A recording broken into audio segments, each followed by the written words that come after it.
Así que vamos a leer juntos Filipenses capítulo 4 y los versículos del 10 al 20. Como decía, vamos a centrar sobre todo nuestra atención en los primeros 4 versículos que vamos a leer. Y el tema del que vamos a estar estudiando en esta mañana es aprendiendo a contentarnos en Cristo.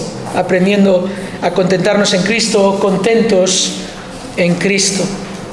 Dice así la palabra del Señor, Filipenses capítulo 4 y versículo 10.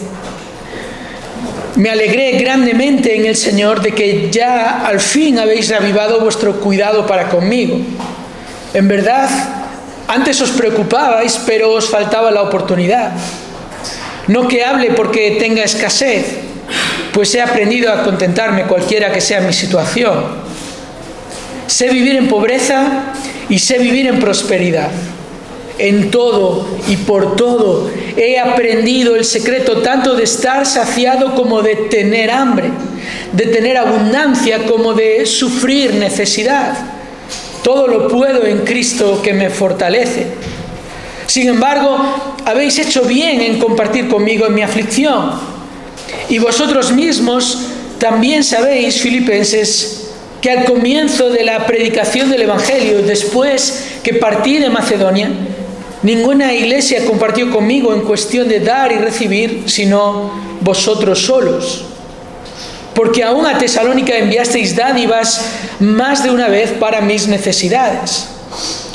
No es que busque la dádiva en sí, sino que busco fruto que aumente en vuestra cuenta. Pero lo he recibido todo y tengo abundancia. Estoy bien abastecido, habiendo recibido de Epafrodito lo que habéis enviado, fragante aroma, sacrificio aceptable, agradable a Dios.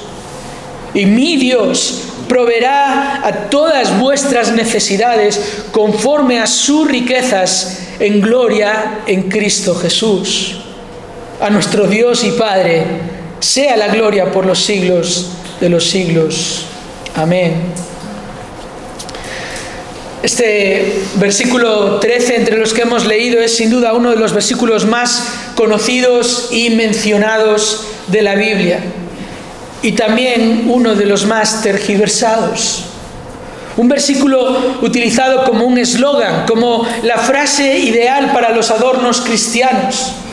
Una frase que hombres tan importantes en el mundo del deporte como el baloncestista Stephen Curry lo ponen en las zapatillas que va a usar en sus partidos de baloncesto, pensando que con ese versículo puesto ahí sus canastas van a entrar siempre. O como la primera vez que yo escuché o alguien me habló de este versículo y me lo explicó mal. Y es interesante como aún lo recuerdo hoy en día. ¿Y sabéis por qué lo recuerdo? Porque me lo explicaron de esa manera en la que Cristo está a tu servicio, entonces tu corazón orgulloso se siente muy bien. Todo lo puedes en Cristo. Todo lo que tú quieres lo puedes en Cristo. Un versículo muy utilizado, pero tristemente muy mal utilizado. Porque el peligro y el error está en pensar que enseña que Cristo va a hacer posible que cumplas todos tus sueños, todo lo que desees, que en Cristo podrás hacer todo lo que tú te propongas. Tristemente, la influencia de una sociedad centrada en el hombre es lo que determina el significado de este versículo y no su contexto. Es una manera de pensar egocéntrica lo que hace decir a este pasaje justo lo contrario de lo que en realidad dice. Y cuando los cristianos nos dejamos llevar por el concepto antibíblico del amor a uno mismo, o cuando nos dejamos llevar por libros de autoayuda, entonces tomamos este versículo y lo centramos en nosotros mismos. Pero lo cierto es que está totalmente centrado en Cristo, en su poder, en su gloria y en su gracia. Porque lo que un verdadero cristiano necesita no es que Cristo cumpla todos sus sueños y propósitos. Lo que un verdadero creyente necesita es aprender la lección del contentamiento. La lección de buscar y encontrar toda nuestra satisfacción en Cristo. Porque, hermanos, este pasaje nos enseña una realidad fundamental. La vida del creyente no consiste en cambiar nuestras circunstancias. La vida del creyente consiste en confiar en quien controla nuestras circunstancias. Ese es el secreto que Pablo aprendió y que compartió con los filipenses en este pasaje. Si buscamos nuestra satisfacción en la vida aparte de Cristo, el resultado será frustración y decepción. El resultado será la insatisfacción. Pero si aprendemos a esperar en Cristo y a depender de Cristo, el resultado será el contentamiento. Este concepto, en este pasaje, el concepto de contentamiento, apunta a la plena satisfacción que viene de saber que uno tiene todo lo que necesita. Eso es lo que significa aquí el concepto de contentamiento. Plena satisfacción que viene de saber que uno tiene todo lo que necesita.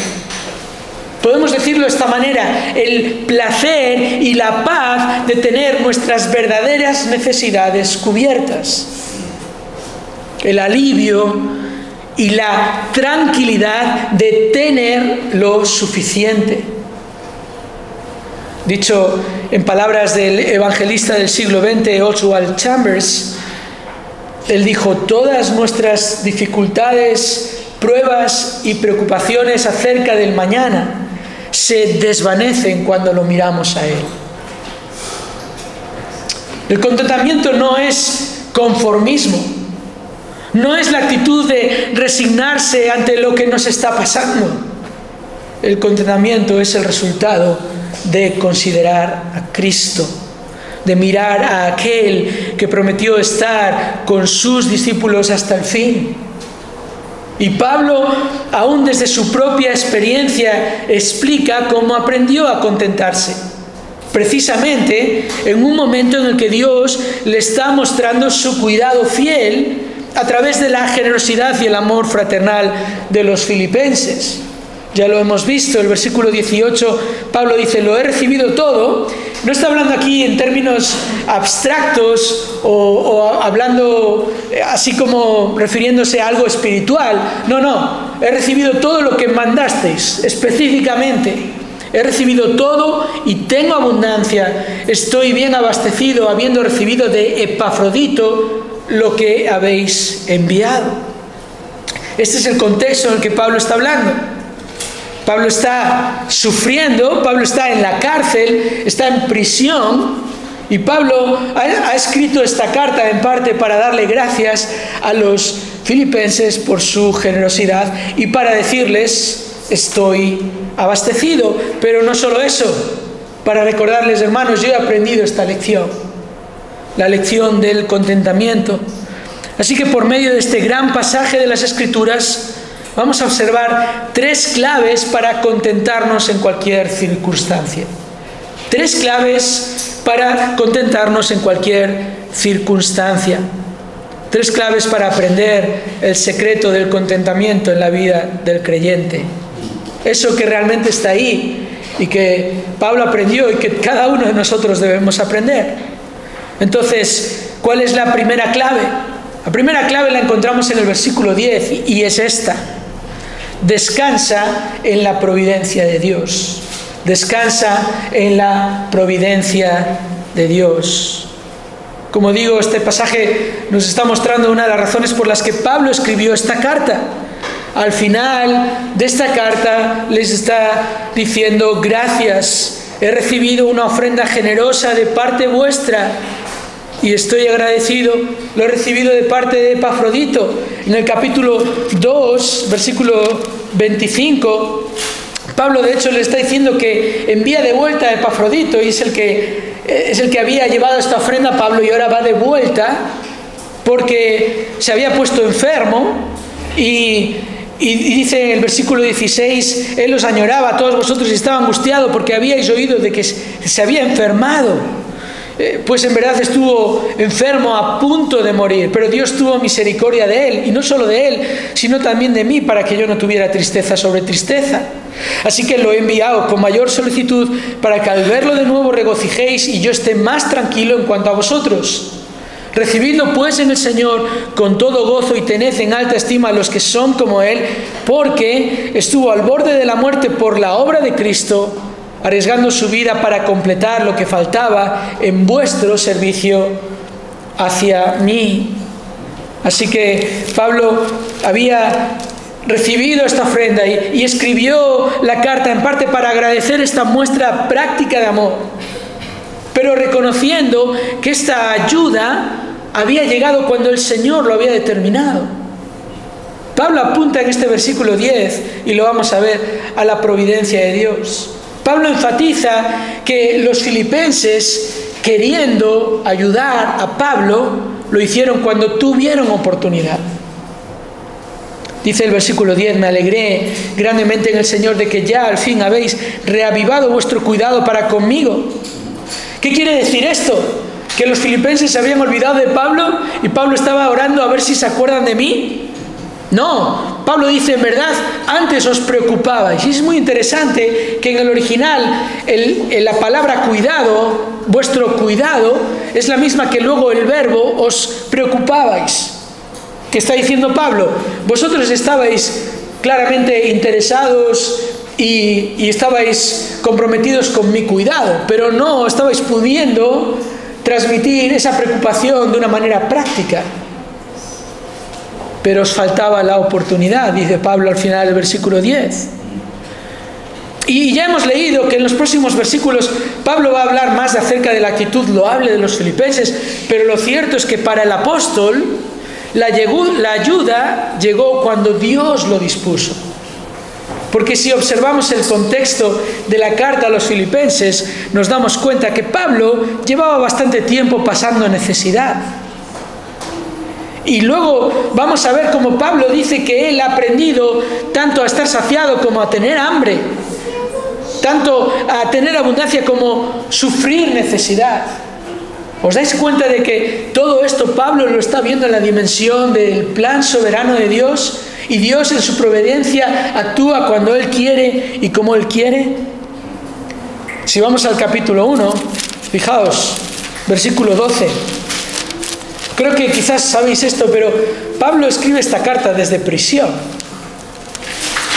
Quiero que sepáis, hermanos, que las circunstancias en que me he visto han redundado en el mayor progreso del Evangelio, de tal manera que mis prisiones por la causa de Cristo se han hecho notorias en toda la guardia pretoriana y a todos los demás. Notad otra vez la confianza de Pablo en la providencia de Dios. Estoy en prisión y en mis circunstancias resulta que Dios las ha utilizado para que el Evangelio avance. Y los últimos años de Pablo hasta este momento habían estado llenos de dificultades e injusticias. Pablo estaba en la cárcel, de acuerdo al libro de Hechos, y llegó allí después de más de 2 años de sufrir acusaciones, atentados contra su vida, incluso un naufragio, y todas estas cosas. En todas estas cosas el apóstol no dudó ni por un momento de que estaba en manos del Dios fiel. La actitud de Pablo, la que él demuestra aquí, es la de un creyente que sabe que Dios le cuida, que está en unas circunstancias difíciles, está ahí en esas circunstancias y no sabe el cuándo van a cambiar esas circunstancias, no sabe el cómo van a cambiar esas circunstancias, pero tiene claro que Dios en su providencia actúa para cumplir cada una de sus promesas y para cuidar a cada uno de sus hijos.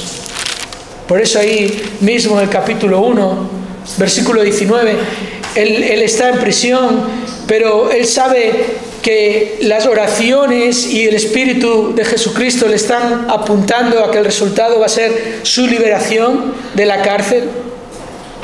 Versículo 20, conforme a mi anhelo y esperanza de que en nada seré avergonzado, sino que con toda confianza, aún ahora, como siempre, Cristo será exaltado en mi cuerpo, ya sea por vida o por muerte.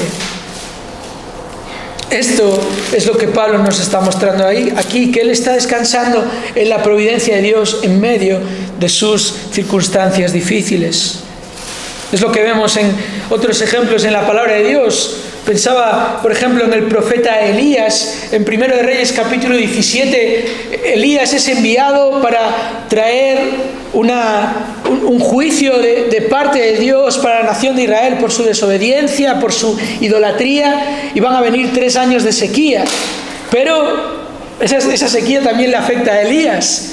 No es que Elías tenía agua y lluvia encima de él todo el tiempo. Y Elías es llevado por el Espíritu de Dios a un lugar donde hay un arroyo, pero ¿qué pasa con el arroyo? También se seca. ¿Y qué hace el Señor? En 1 Reyes 17, versículo 8, la palabra del Señor viene a Elías y le dice: levántate, ve a Sarepta, que pertenece a Sidón, esto es fuera del territorio de Israel, y quédate allí, y he aquí yo he mandado a una viuda de allí que te sustente. Y hermanos, esto es altamente llamativo, porque Dios no le ha mandado a una persona rica y llena de recursos para cuidar a su profeta. Dios le ha mandado a una viuda, a una persona que en aquel contexto, en aquella sociedad, era claramente una persona sin recursos. Él se levantó y fue a Sarepta, dice el versículo 10. Cuando llegó a la entrada de la ciudad, allí estaba una viuda recogiendo leña, y la llamó y le dijo: te ruego que me consigas un poco de agua en un vaso para que yo beba. Cuando ella iba a conseguirla, la llamó y le dijo: te ruego que me traigas también un bocado de pan en tu mano. Pero ella respondió: vive el Señor tu Dios, que no tengo pan, solo tengo un puñado de harina en la tinaja y un poco de aceite en la vasija, y estoy recogiendo unos trozos de leña para entrar y prepararlo para mí y para mi hijo, para que comamos y muramos. Entonces Elías le dijo: no temas, ve, haz como has dicho, pero primero hazme una pequeña torta de eso y tráemela, después harás para ti y para tu hijo, porque así dice el Señor Dios de Israel: no se acabará la harina en la tinaja, ni se agotará el aceite en la vasija, hasta el día en que el Señor mande lluvia sobre la faz de la tierra. ¿Os dais cuenta, hermanos? Dios usó a una extranjera pobre y sin recursos para cuidar a su profeta. ¿Qué nos enseña esto? Bueno, esto nos enseña la realidad de que nosotros hacemos nuestros planes y esperamos que se cumplan. Ponemos nuestra esperanza en poder llevarlos a cabo, pero el Señor hace sus planes y simplemente se cumplen. Dios decreta las cosas. Nosotros podemos hacer nuestros esfuerzos y podemos confiar en nuestra propia sabiduría, pero al final no depende de nosotros. Aunque queramos, no somos capaces de controlar nuestras circunstancias. Pero Dios lo controla todo. Dios puede cumplir sus promesas como Él quiera. Y puede utilizar a una viuda pobre y desamparada para cuidar a uno de los profetas más importantes en la historia de Israel. Ese es nuestro Dios. Y Pablo le conocía. Y hombres como Jim Elliot, un joven misionero que dio su vida por ir a predicar a los indígenas en el Ecuador, lo sabía al punto que él dijo: la voluntad de Dios no te llevará donde su gracia no te puede sostener. La voluntad de Dios no te llevará donde su gracia no te puede sostener. Hermanos, dejadme decirlo de esta manera: Dios no necesita que le expliquemos cómo tiene que cuidarnos. Muchas veces nos encontramos en situaciones en las que no sabemos ni el cómo ni el cuándo, pero lo que sí sabemos es que Dios es fiel y que Dios es sabio. Así que para aprender a contentarnos, para descansar en la providencia de Dios, lo que debemos hacer es disciplinar nuestras mentes. Ese es nuestro trabajo. Tener claro en nuestras mentes siempre que nuestro Dios no necesita consejo ni ayuda. Debemos gozarnos en Él y no cuestionarlo. Descansa en la providencia de Dios. Esa es la primera clave. Mantén tu mente puesta siempre en el carácter de Dios y en la soberanía de Dios y en la obra de Cristo. Es garantía suficiente para saber que todo en nuestra vida está bajo control. Esa es la primera clave. Descansa en la providencia de Dios. Y esta es la segunda. Versículos 11 y 12. La segunda clave es esta: discierne el propósito de las circunstancias. Discierne el propósito de las circunstancias. Pablo nos relata ahora su experiencia y nos muestra la realidad en la vida de todo creyente, el aprendizaje. Fijaos, versículo 11: no que hable porque tenga escasez, pues he aprendido a contentarme cualquiera que sea mi situación. Vamos caminando en nuestra vida de fe y vamos aprendiendo. Y esa es la vida del discípulo de Cristo. Vamos creciendo a medida que vamos conociendo y comprendiendo más la palabra de Dios. Y Pablo no tiene ningún reparo en reconocer que él también necesita aprender. Notad esto aquí, Pablo no está hablando en términos de que yo esto ya lo sabía. Yo esto lo he aprendido. Y Pablo, desde luego, no está hablando de que lo aprendió en un momento, de que fue a un culto y escuchó a un predicador y lo aprendió, sino que el verbo aquí apunta a un proceso. He llegado a aprender esta realidad. He llegado a aprender a estar saciado, he llegado a aprender a tener hambre, he llegado a aprender a tener abundancia, he llegado a aprender a sufrir necesidad. ¿Qué es esto?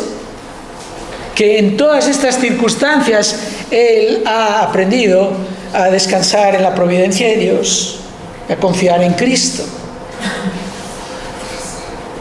Esto nos apunta a esta realidad, que él ha aprendido a discernir el propósito de las circunstancias. Pero además estos versículos, el 11 y el 12, nos muestran algo que creo que es muy interesante, que creo que debemos notar. Hermanos, el contentamiento no tiene nada que ver con la personalidad. No es que algunas personas son más propensas a contentarse que otros. No. Esto es algo espiritual, es algo en lo que todos debemos trabajar. En el contentamiento todos debemos esforzarnos. Y la segunda clave en este esfuerzo es la de discernir que las cosas que Dios permite en nuestra vida son parte de sus planes perfectos. Es la difícil tarea de admitir que Dios actúa en base a sus propósitos. Que está muy bien, hermanos, que nosotros busquemos cuál es la voluntad de Dios y oremos en base a la voluntad de Dios y que queramos hacer la voluntad de Dios, pero muchas veces lo que queremos es hacer nuestra voluntad y que se cumplan nuestros propósitos. Pero Dios dice: mis pensamientos no son vuestros pensamientos, ni mis caminos son vuestros caminos. Y mis caminos y mis pensamientos son más altos que vuestros caminos y vuestros pensamientos. Por eso el contentamiento también es admitir que Dios actúa en base a sus propósitos y que eso es lo que debería dejarnos contentos.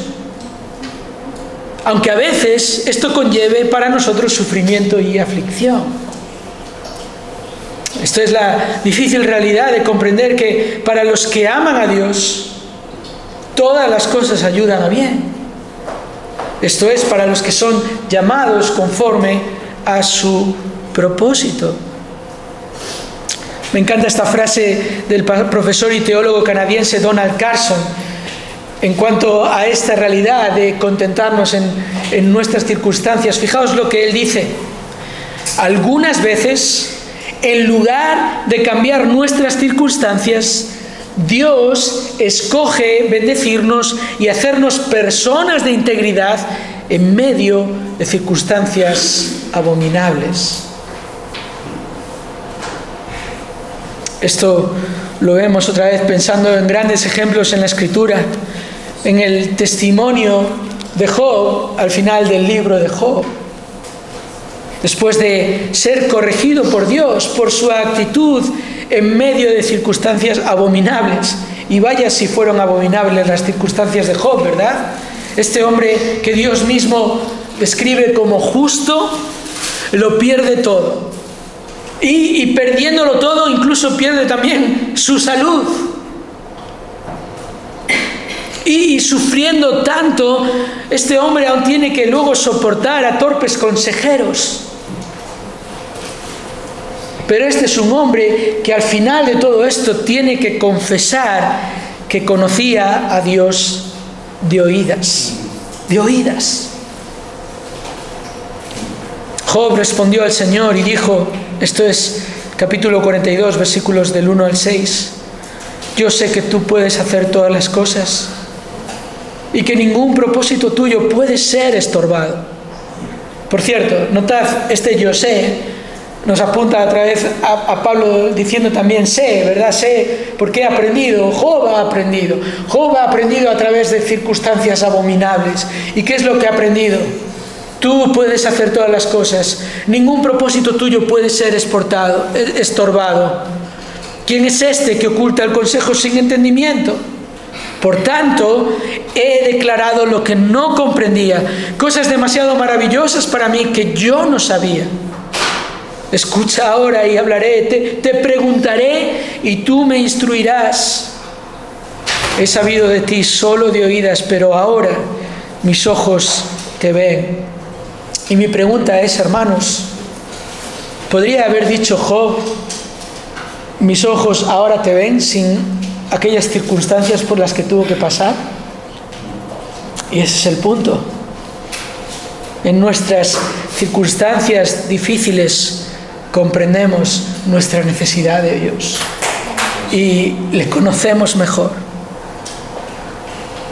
Muchas veces ante circunstancias difíciles, quizás nuestra primera reacción es cuestionar a Dios. ¿Por qué? ¿Por qué esto ahora? ¿Para qué lo permites? Y quizás no lo diríamos así con nuestras palabras, pero igual con nuestra actitud le diríamos a Dios, ¿qué estás haciendo? ¿Qué estás haciendo? Esto no tiene sentido.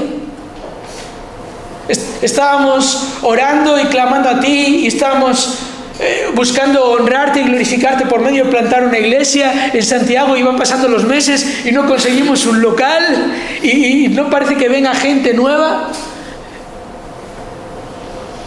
Pero lo verdaderamente importante, hermanos, es nuestra respuesta ante las circunstancias. Una vez más, la clave está en recordar que Dios ni se equivoca ni se contradice. Si pensamos por un momento en su amor, su gracia es mayor, y en su palabra, Él es fiel, Él no puede negarse a sí mismo. Entonces, no es que estaremos resignados, es que estaremos contentos. Seguiremos en la prueba, pero estaremos satisfechos con su proceder. Y notad aquí, hermanos, volviendo a nuestro pasaje en Filipenses, versículo 12, que Pablo dice, sé vivir en pobreza, y no se para ahí. Sé vivir en prosperidad. Pablo habla también de prosperidad, habla de tener abundancia. También es importante nuestra actitud cuando todo nos va bien, humanamente hablando. No pensar que porque me van bien las cosas es que lo estoy haciendo bien. sino pensar bíblicamente que si Dios me está bendiciendo, es que Dios quiere usarme para ser de bendición a otros. Como por ejemplo se nos dice en el Salmo 67, versículos 6 y 7, la tierra ha dado su fruto. Dios, nuestro Dios, nos bendice. Dios nos bendice para que le teman todos los términos de la tierra. Así que, hermano, hermana, discierne también la bendición. Esto está en el pasaje, esto es tan importante discernir las circunstancias abominables como las circunstancias inmerecidas, llenas de bendición, por las que a veces el Señor también nos hace pasar. Reconozcámoslo, ¿verdad? Y de todas maneras, recuerda que la clave para aprender contentamiento está en discernir el propósito de nuestras circunstancias. Sean adversas o favorables, debemos recordar y reconocer que Dios es soberano y compasivo, que Dios es poderoso para hacer que todos sus planes se cumplan, que Dios no puede negarse a sí mismo. Por eso, además de disciplinar nuestras mentes, también debemos disciplinar nuestro corazón. Debemos realmente ejercer dominio propio sobre nuestro corazón, que es el que a menudo se aflige en estas circunstancias y a menudo se encoge en estas situaciones. Pero debemos disciplinarlo para responder ante cualquier circunstancia con confianza en aquel que nos ama y nos sostiene. De hecho, debemos poner nuestro corazón siempre en las cosas que son eternas y buscar primero su reino. Las demás cosas ya serán añadidas. Y serán añadidas cuando Dios disponga, que es siempre el momento adecuado.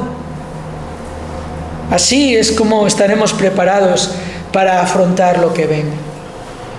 Porque el secreto, versículo 13, el secreto es Cristo. Esa es la tercera clave.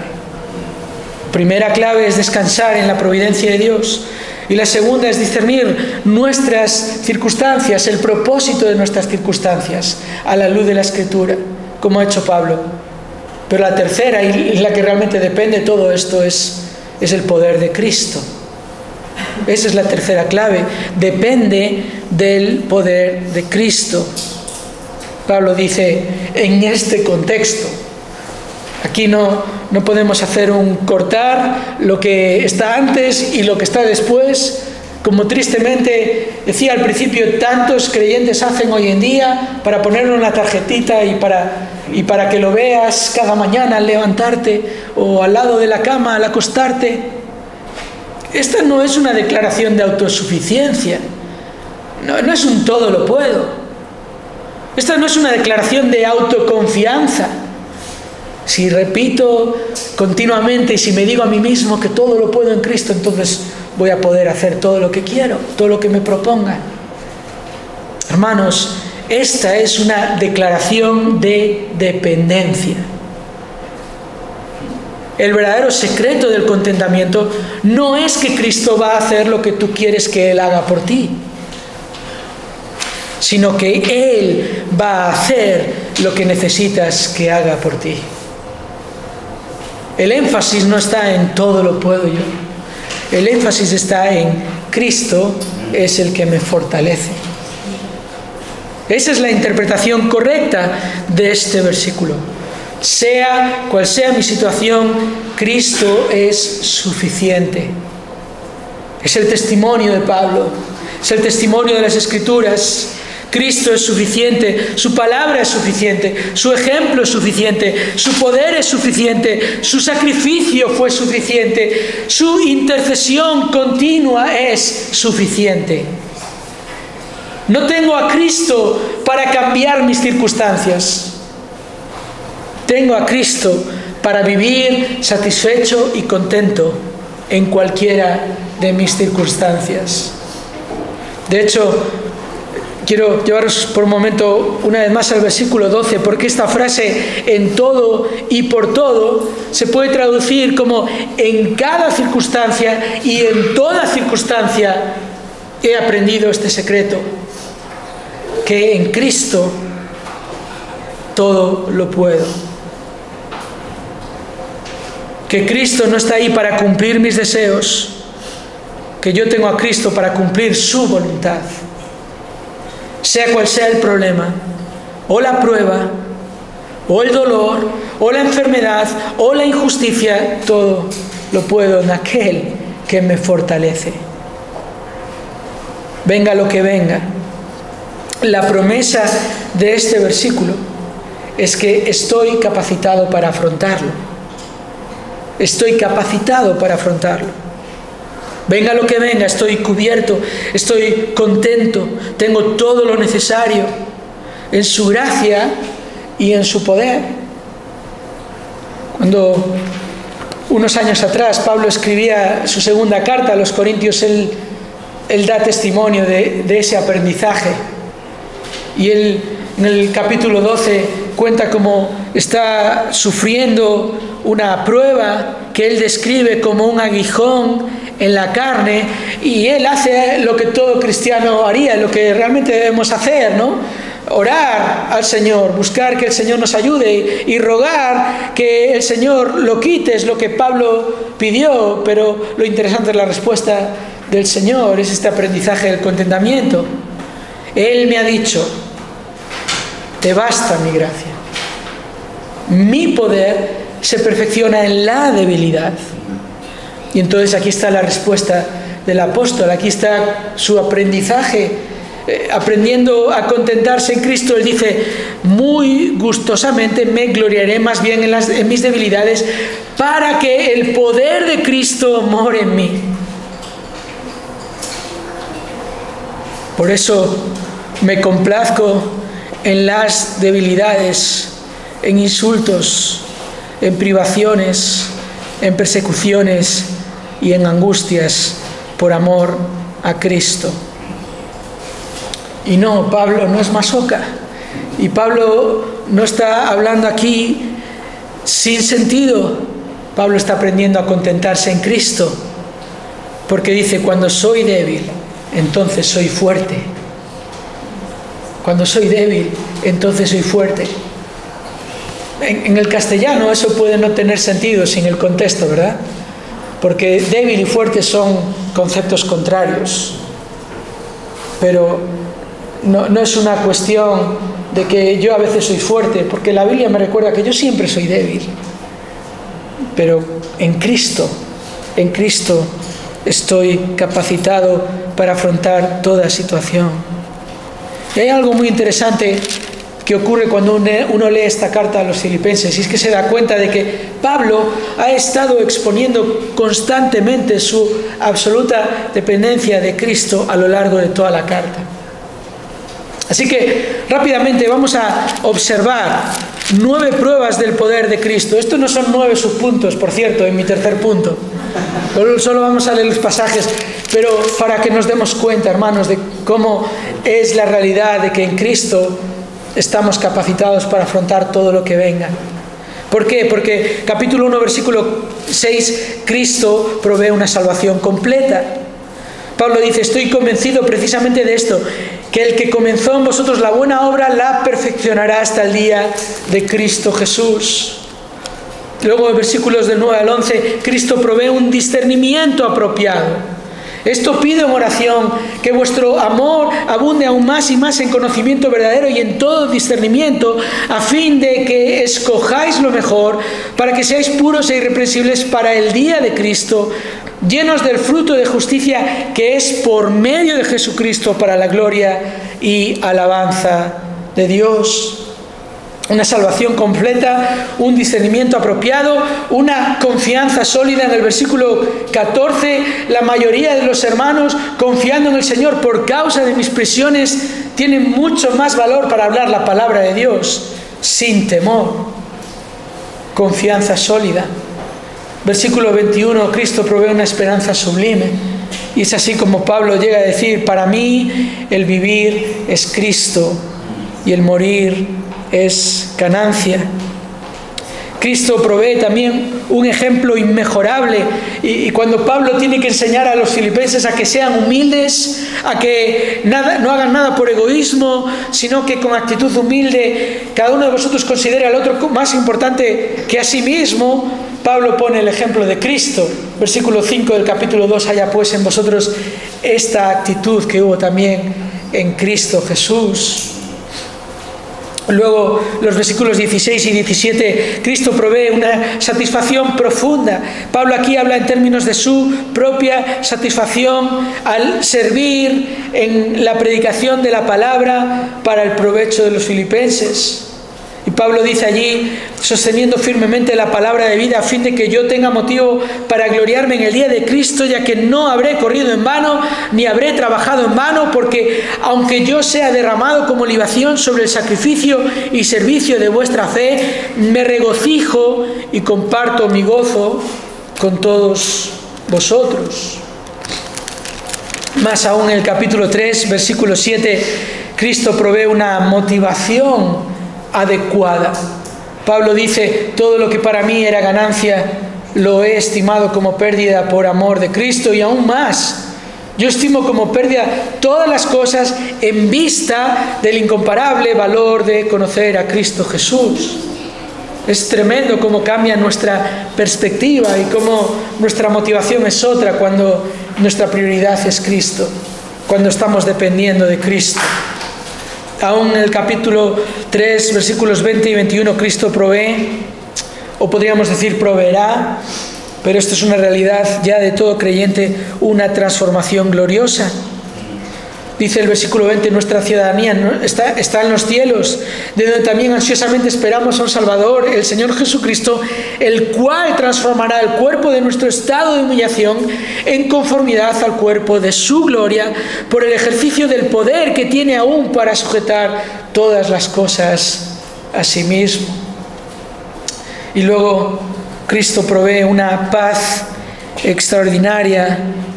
Cuando dice Pablo a los creyentes en Filipos, no por nada estéis afanosos.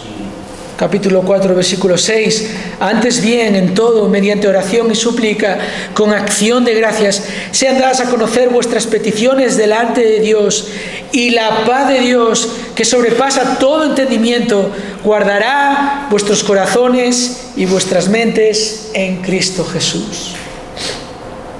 Y Pablo aquí utiliza un término, este verbo guardar, que apunta a cuando un soldado hacía una guardia y era destinado, se le encomendaba guardar un sitio específico. Y así es la paz de Dios guardando nuestras mentes y nuestros corazones. Es en Cristo, es por medio de Cristo Jesús quien nos fortalece en medio de circunstancias abominables. Hermanos, esto es a lo que se refiere Pablo cuando dice Cristo me fortalece. Todas estas cosas, no mis sueños, no mis deseos egoístas y personales, sino su voluntad. Por eso Pablo ha dicho, para mí el vivir es Cristo. Por eso Pablo ha dicho, todo lo que para mí era ganancia, lo he estimado como pérdida por amor de Cristo.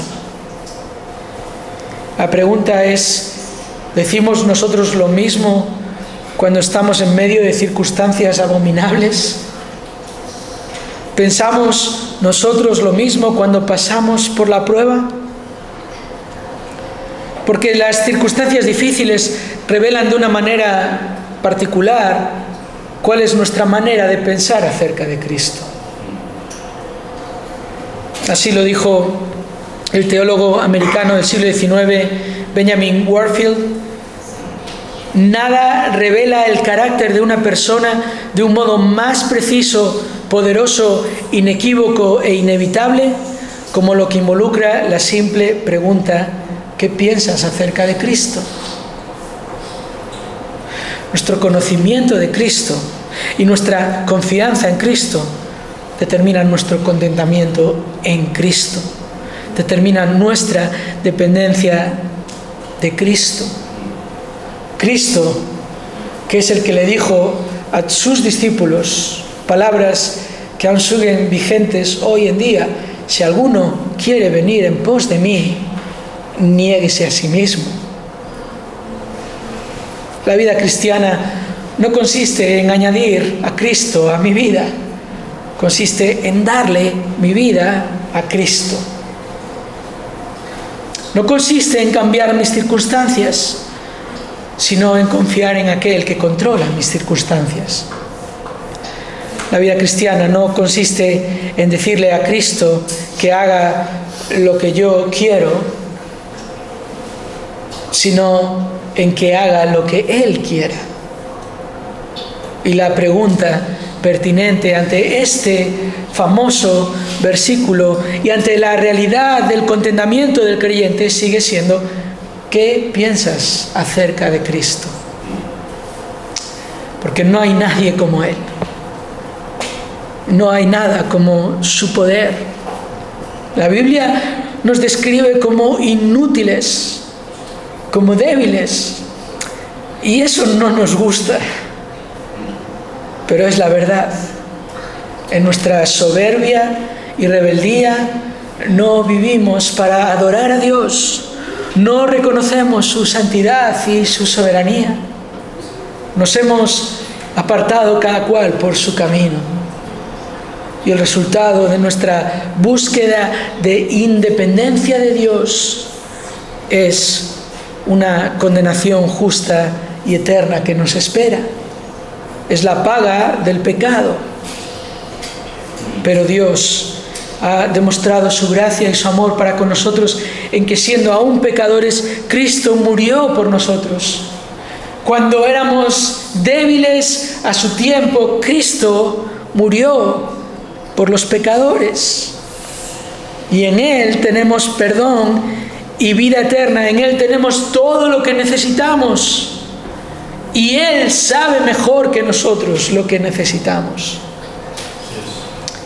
Nada ni nadie satisface como Cristo. Él es suficiente. Así que descansa en la providencia de Dios. Discierne el propósito de tus circunstancias a la luz de su soberanía y depende del poder incomparable de Cristo. Conócelo más, considéralo mejor, confía en Él. Vamos a orar. Padre, queremos ahora rogarte, después de escuchar tu palabra y en el temor de haberla explicado con precisión, que tú, Señor, nos ayudes en la comprensión, en la obediencia, en la respuesta. Que tú, Señor, conociendo de manera única e íntima nuestros corazones, el corazón de cada uno aquí, obres, Señor, por medio de tu Espíritu Santo, en respuesta a la exposición de tu palabra que es viva y eficaz. Y haz en nosotros, oh Señor, lo que es necesario hacer. Y quita lo que es necesario quitar. Cambia lo que es necesario cambiar. Y, Señor, seguimos rogándote que aunque nuestro deseo en búsqueda de agradarte es ver aquí en esta ciudad una iglesia llena de creyentes que exaltan tu gran nombre, nuestra petición es que se haga tu voluntad. Y también en cada una de nuestras circunstancias, Señor, en la vida de cada uno, que, Señor, si en algo estamos teniendo una actitud arrogante de querer hacer las cosas a nuestra manera, que tú traigas, Señor, convicción por medio de tu palabra, para que entendamos lo débiles que somos y cuánto necesitamos a aquel que nos fortalece. Te lo pedimos en su nombre.